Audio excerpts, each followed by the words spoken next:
Shalom Bapak Ibu Saudara yang dikasihi Tuhan. Seri pengajaran hari ini Rabu 17 Maret 2021 berjudul Kekristenan itu segenap hidup. Banyak orang berpikir kekristenan itu bisa sebagai sambilan. Mereka pikir mencari dan menemukan Tuhan itu lebih mudah daripada berjuang untuk mencari uang, meniti karir, mendapat gelar, mendapatkan jodoh, dan lain sebagainya. Padahal tidak demikian. Kekristenan itu jauh lebih sulit. Kekristenan itu justru membuat orang akan kehilangan segalanya. Kehilangan semua hak, termasuk hak hidup. Menjadi orang Kristen sesungguhnya akan menjadikan orang miskin, bahkan lebih miskin daripada orang yang paling miskin di dunia. Kenapa bisa begitu? Karena orang Kristen itu sudah dibeli dan harganya sudah lunas dibayar. 1 Korintus 6 ayat 19-20 berkata demikian. Atau tidak tahukah kamu bahwa tubuhmu adalah bait Roh Kudus yang diam di dalam kamu? Roh Kudus yang kamu peroleh dari Allah, dan bahwa kamu bukan milik kamu sendiri, sebab kamu telah dibeli dan harganya telah lunas dibayar. Karena itu, muliakanlah Allah dengan tubuhmu. Ibarat kalau barang sudah dibeli, maka tentu barang itu penuh menjadi milik orang yang membelinya. Demikian halnya orang percaya. Mereka sudah menjadi milik Kristus, karena Kristuslah yang sudah membeli dengan darahnya yang mahal. Hal ini harus dipahami seperti budak pada waktu itu, di mana kalau sudah dibeli, maka sang tuan dengan bebas bisa melakukan apapun terhadap budak itu, tanpa harus merasa salah atau takut karena akan dihukum. Apakah mau dipekerjakan tiap hari tanpa henti? Kalau melakukan kesalahan mau dicambuk atau dianiaya? Ataukah akan dijual ke orang lain lagi? Bahkan kalaupun tuannya tidak suka, mau dibuang atau dibunuh sekalipun tidak masalah. Demikianlah kedudukan orang Kristen di hadapan Tuhan. Itulah sebabnya saya katakan kekristenan itu segenap hidup, yang artinya seluruh hidup kita harus secara rela. Perhatikan, secara rela kita serahkan kepada Tuhan.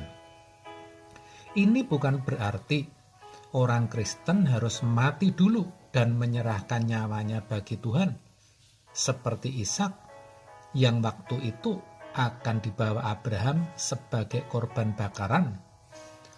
Bukan, saudara, melainkan kita tidak boleh memiliki agenda atau kepentingan apapun dalam hidup kita, kecuali melakukan apa yang Tuhan inginkan.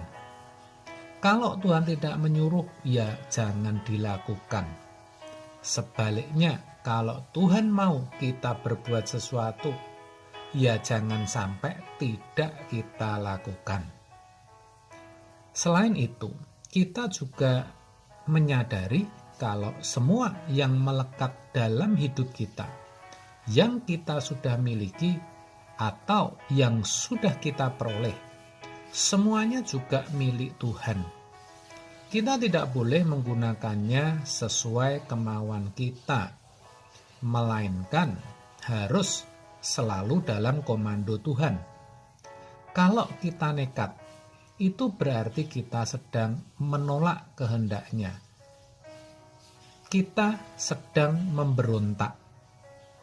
Kalau kita menolak kehendaknya, itu sama artinya kita bunuh diri. Dan ini bukan tidak mungkin, melainkan sangat mungkin dialami orang Kristen.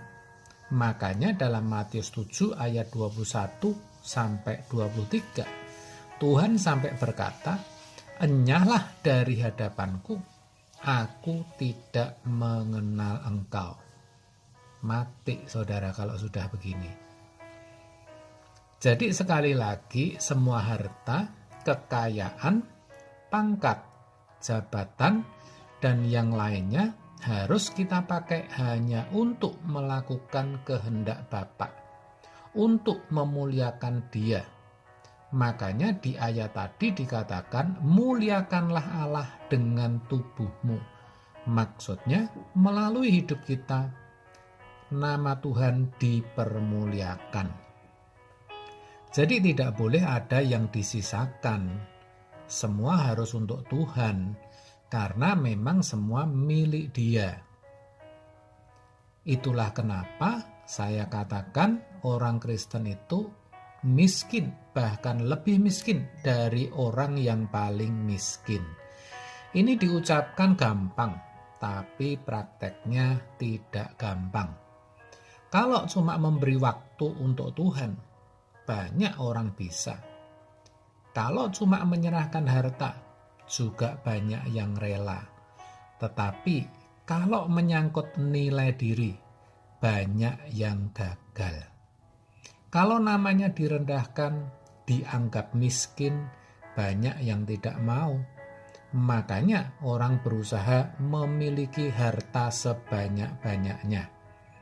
Kalau dianggap bodoh, marah, tidak dihargai atau tidak dihormati, padahal seorang suami, padahal pimpinan, padahal punya pangkat dan jabatan, maka pasti akan tersinggung. Dan tidak sedikit yang marah-marah. Karena apa? Karena merasa masih memiliki hak.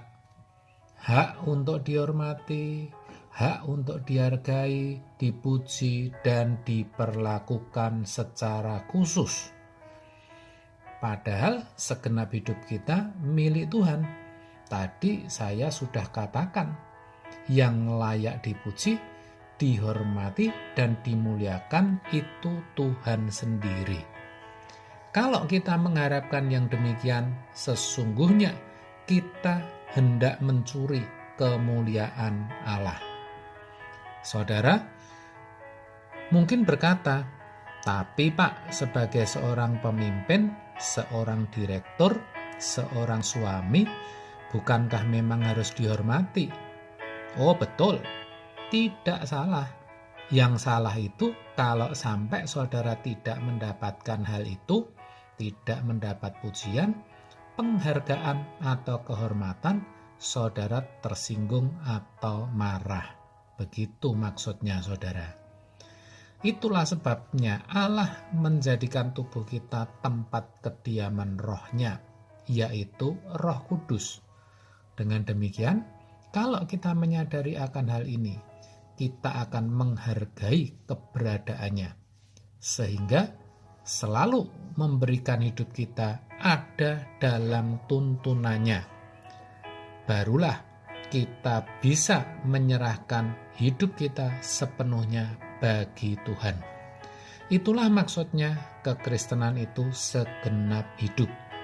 Amin. Tuhan memberkati.